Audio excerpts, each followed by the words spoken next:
कि बुढ़ापे में हर किसी का पेंशन होना चाहिए।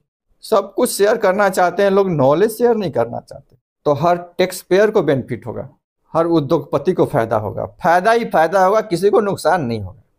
तो मात्र 1 रुपया इन्वेस्ट करके 1 करोड़ रुपया आप कमा सकते हैं। तो आपके बच्चे को कितना पेंशन मिलेगा? कम से कम 50,000 रुपया में। परचेज कैपेसिटी बढ़ेगा तो बिजनेस को फायदा होगा, और बिजनेस को फायदा होगा तो फिर टैक्स सरकार को जाएगा। 4-5 लाख करोड़ रुपया तो सरकार का तो ऐसे बच गया। और हमारे महान नेता, युवा नेता, तो आप उनसे प्रेरणा ले लीजिए। दोस्तों नमस्कार। आज हम एक इन्वेस्टमेंट का ऐसा आइडिया बताएंगे, बिजनेस का ऐसा आइडिया बताएंगे, मनी मैनेजमेंट का ऐसा आइडिया बताएंगे जहां पे आप केवल मात्र 1 रुपया खर्च के करोड़पति बन सकते हैं, अपने बच्चे का फ्यूचर सिक्योर कर सकते हैं। क्योंकि गरीबी एक ऐसी चीज़ है कि लोगों को बहुत परेशान करती है, और ख़ास करके बुढ़ापे में। और हमारा उद्देश्य यही है, और हमारा टारगेट भी है कि बुढ़ापे में हर किसी का पेंशन होना चाहिए। और यह हम आने वाले 30 साल 40 साल में अचीव कर लेंगे। मरने से पहले इसको अचीव करके जाएंगे। क्योंकि हमारा ये गोल नहीं है, गोल का एक पार्ट है, पार्ट ऑफ गोल है। तो गोल तो अचीव करेंगे, जब गोल को अचीव करेंगे तो पार्ट तो ऑटोमेटिक अचीव हो जाएगा। तो ये बहुत बड़ा गोल नहीं है, और अब इसको अचीव करेंगे, 110% अचीव करेंगे। पूरे विश्व के 90% लोगों का बुढ़ापा सिक्योर करके जाएंगे। बुढ़ापे में उनको किसी प्रकार का कष्ट ना हो, ये फाइनेंशियल उनके पास पैसा होना चाहिए इतना कि वो खा पी के ज़िंदगी आराम से जी सके। बस आपसे रिक्वेस्ट यही है कि इसमें आप एक सहयोग कीजिए। पैसा नहीं मांग रहे हैं, पैसा हमें मांगने की आदत नहीं है, हमें देने की आदत है। बचपन से आज तक हमने देने का कोशिश किया, किसी से मांगने का नहीं। आप यदि आपसे हो सकता है तो नॉलेज शेयर कीजिए, अपना बेस्ट नॉलेज दूसरे को बताइए, आपके पास जो बेस्ट नॉलेज है। क्योंकि नॉलेज, सब कुछ शेयर करना चाहते हैं लोग, नॉलेज शेयर नहीं करना चाहते। क्योंकि नॉलेज शेयर करने से उनको ऐसा है कि वो दूसरा आगे ना बढ़ जाए। मेरे भाई, दूसरा आगे बढ़ेगा तो तुम और आगे बढ़ोगे। आपकी बिल्डिंग बड़ी खड़ी हो गई और पड़ोसी में झुग्गी झोपड़ी है, वहाँ भूखे लोग रहते हैं, तो भूखे लोग फिर चोरी करेंगे नहीं करेंगे मजबूरी में? तो क्यों ऐसा कर रहे हैं? थोड़ा बहुत नॉलेज शेयर कीजिए, वो अभी आगे बढ़ जाएगा। और दूसरी बात है कि इस वीडियो को दबा के शेयर कीजिए। आप किसी भी देश में हैं, ट्रांसलेट कर लीजिए इसको। गरीबों को, अमीरों को, मिडिल क्लास को, सबको दबा के शेयर कीजिए, क्योंकि इससे सबको फायदा होगा। फायदा ये होगा कि अगर 90% लोगों का पेंशन होगा 50,000 1 लाख रुपया, तो वो टैक्स पेयर के दायरे में आ जाएगा। और जब टैक्स पेयर के दायरे में आएगा तो देश को, आपके देश को फायदा होगा। और जो टैक्स का जो लिमिट है वो आप डबल हो जाएगा, तो हर टैक्स पेयर को बेनिफिट होगा, हर देशवासी को बेनिफिट होगा, हर टैक्स पेयर को बेनिफिट होगा, उस देश को भी बेनिफिट होगा। तो आप अपने देश का विकास चाहते हैं तो आप इसको बहुत दबा के शेयर कीजिए, क्योंकि हम एक बेस्ट नॉलेज देने वाले हैं। इससे हर किसी का कल्याण होगा, बच्चे बच्चे का कल्याण होगा, नेता अभिनेता सबका कल्याण होगा, क्योंकि उनका भी पैसा बचेगा ना, टैक्स का लिमिट बढ़ जाएगा। तो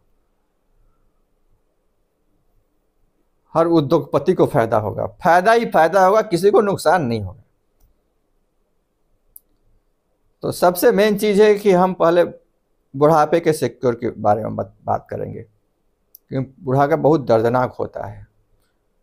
जब हमारा एज ज़्यादा हो जाता है तो हमें पैसे की ज़्यादा ज़रूरत पड़ती है, और उस समय जब ज़्यादा ज़रूरत पड़ती है उसी समय लोग हमें कम सहयोग करते हैं,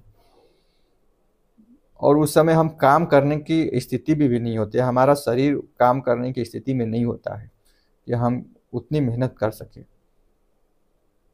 हमें सपोर्ट की ज़रूरत होता है, इकोनॉमिक सपोर्ट, फाइनेंशियल सपोर्ट की ज़रूरत होता है, और फिजिकल सपोर्ट की भी ज़रूरत होता है। यदि आपके पास पैसा है तो आप फिजिकल सपोर्ट भी मिल सकता है।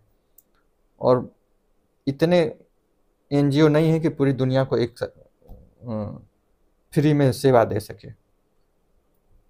तो खुद को भी विचार करना होगा। तो जब भी आपके फैमिली में कोई नया मेंबर आता है आपके बेटा या बेटी के रूप में, तो पहला नंबर आप एक स्टेप लीजिए।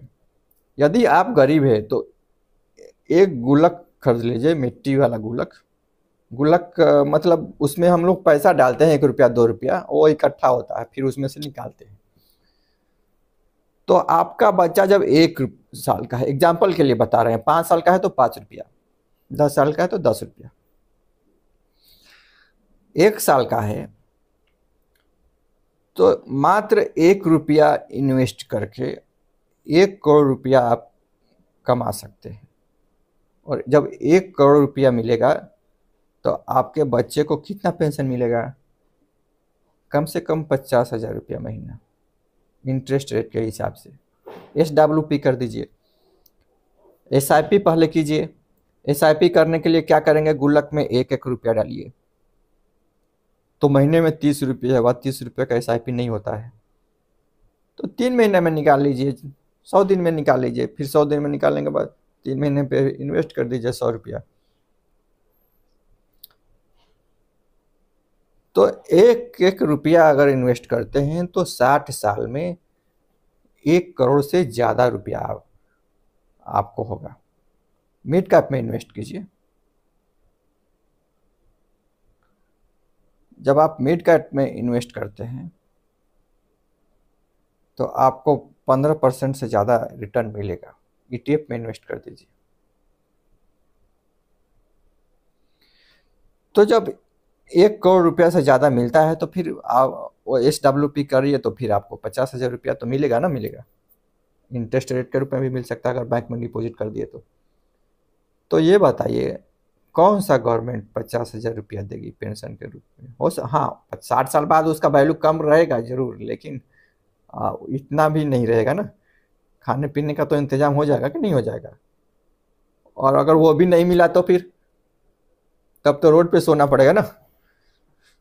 हर किसी के पास तो अपना मकान नहीं होगा, 3 गुना तो पॉपुलेशन बढ़ जाएगा। 160 करोड़ है तो 16 दूनी 32, 16 48, 480 करोड़। 480 करोड़ भी नहीं हुआ तो 400 करोड़ तो हो जाएगा, नहीं हो जाएगा? तो 400 करोड़ में तो 350 करोड़ को 2-2 किलो अनाज कहाँ से आएगा? तो यदि आपको इतना पैसा मिलता है तो फायदा क्या है?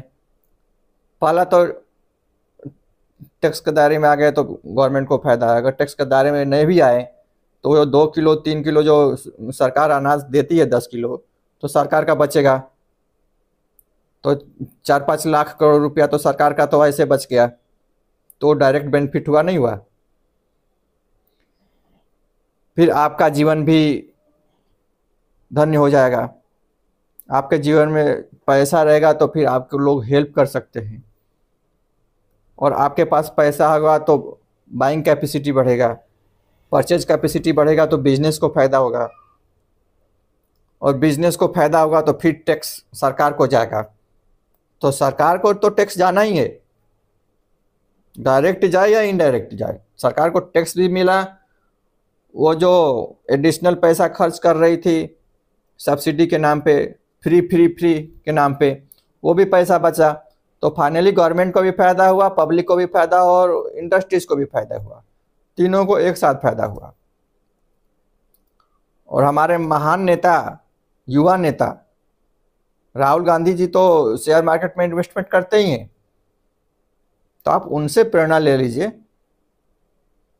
ऐसे ऐसे फंडों में इन्वेस्ट करते हैं कि कमाल का रिटर्न देता है। और मोदी सरकार का कार्यकाल में तो बहुत ज़्यादा रिटर्न दिया है। तो जो इतने अच्छे नेता, इतने महान नेता शेयर मार्केट में इन्वेस्ट कर रहे हैं, तो आप ज़्यादा मत कीजिए, केवल 1 रुपया इन्वेस्ट कीजिए, 5 रुपये इन्वेस्ट कीजिए। तो इससे आपके बच्चे का फ्यूचर सिक्योर हो जाएगा और हर व्यक्ति का पेंशन सिक्योर होगा। और दूसरा आइडिया तो हम बाद में बताने वाले हैं, लेकिन ये एक आइडिया बता रहे हैं। दूसरा तीसरा आइडिया स्टेप वाइज स्टेप बताते रहेंगे। लेकिन इस आइडिया को आप फॉलो कीजिए। हमारा रिक्वेस्ट यही है, 1 रुपया कोई ज़्यादा नहीं होता है। इससे फायदा ये भी होगा कि आपके अंदर सेविंग का हैबिट आएगा। आपका बच्चा जब 2 साल 4 साल 5 साल का हो जाएगा तो 1 रुपया उसमें डालेगा, तो उसको सेविंग का हैबिट आएगा।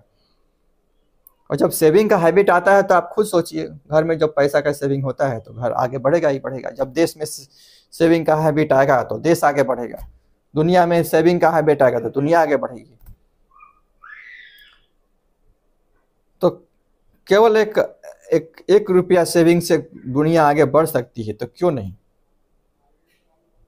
आपको वीडियो अगर अच्छा लगा तो आप दबा के शेयर कीजिए और हर गरीब को शेयर कीजिए, समझाइए, नॉलेज शेयर कीजिए। हमारा ये रिक्वेस्ट यही है कि इससे भी अच्छा अगर नॉलेज आपके पास है तो उसको आप अपने गली मोहल्ले में, पड़ोसी में, गांव में सजेशन दीजिए, क्योंकि नॉलेज शेयर से नॉलेज बढ़ता है। विद्या हमेशा शेयर करते रहिए। और आपको वीडियो कैसा लगा कमेंट करके ज़रूर बताइएगा। Thank you.